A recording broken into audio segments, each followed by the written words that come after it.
यह कहानी एक दिव्यांग राजा की है जिसके राज्य में कोई भी परेशानी या समस्या नहीं थी।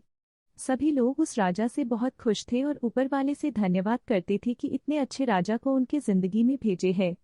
वह राजा दिव्यांग था, उसकी एक आंख नहीं थी और एक पैर नहीं था। एक दिन राजा अपने महल के गलियारे में घूमते हुए अपने पूर्वजों की लगी तस्वीर को देख रहा था और सोच रहा था कि मेरे पिताजी इतने शूरवीर थे, उनके पिताजी इतने शूरवीर थे।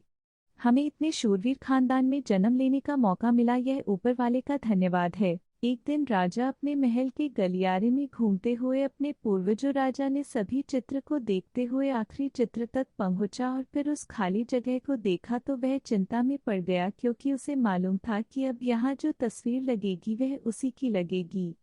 लेकिन राजा को इस बात की राजा का एक आंख और एक पैर न होने की वजह से वह चिंता में पड़ गया और सोचने लगा कि इस गलियारे में इतनी शानदार पेंटिंग लगी है, लेकिन मेरी एक आंख और एक पैर न होने की वजह से मेरी ही तस्वीर सबसे खराब लगेगी और सबसे भद्दी दिखेगी। राजा ने सोचा कि मेरे मरने के बाद पता नहीं कैसी पेंटिंग बनेगी और क्यों ना मैं अपने जीते जी ही एक शानदार पेंटिंग बनवाऊं, ताकि मुझे ये सुकून मिल जाए कि मेरी यहाँ अच्छी पेंटिंग लगेगी। अब उस राज्य में ऐलान करवा दिया गया और सभी पेंटर्स को बुलाया गया और कहा गया कि जो भी पेंटर राजा का शानदार पेंटिंग बनाएगा उसे शानदार इनाम मिलेगा। अब सभी पेंटर राज्य में आए और उन पेंटर को पता था कि अगर शानदार पेंटिंग बनेगा तो शानदार इनाम तो मिलेगा, लेकिन जिस राजा का एक आंख नहीं है, एक पैर नहीं है, उसका शानदार पेंटिंग कैसे बनेगा। पेंटर सोच रहे थे कि इनाम का तो पता नहीं, लेकिन अगर शानदार पेंटिंग नहीं बनी और राजा गुस्सा हो गया तो सजा मिलेगी, इसीलिए बड़े बड़े चित्रकार भी आगे नहीं आए। तभी उसमें से एक लड़का बोला, राजा साहब मैं आपकी पेंटिंग बनाना चाहता हूँ, मुझे 24 घंटे का वक्त दीजिए। अब सभी बड़े बड़े पेंटर हैरान हो गए कि ये लड़का क्या पेंटिंग बनाएगा, और अगर राजा को पेंटिंग पसंद नहीं आई तो इसे सजा जरूर मिलेगी। राजा बोला, ठीक है आप बना।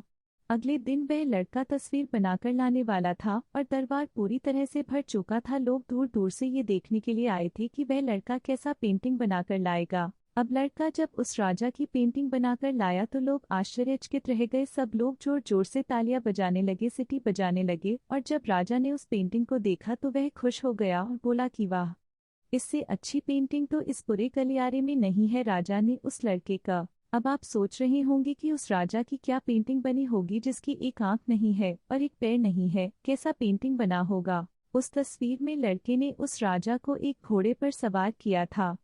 एक साइड से उस राजा का एक पैर दिख रहा था और राजा तीरंदाजी करते हुए निशाना लगा रहा था, और निशाना लगाते वक्त एक आंख बंद हो जाती है और उस लड़के ने उस राजा की वही आंख बंद की थी जो राजा के पास नहीं थी। इस तरह से उस लड़के ने राजा को निशाना लगते हुए घोड़े के ऊपर सवार दिखाया, जिससे एक आंख बंद और एक ही पैर दिखाया, और इतना शानदार पेंटिंग बनाया था कि वह अब तक की सबसे सर्वश्रेष्ठ पेंटिंग थी।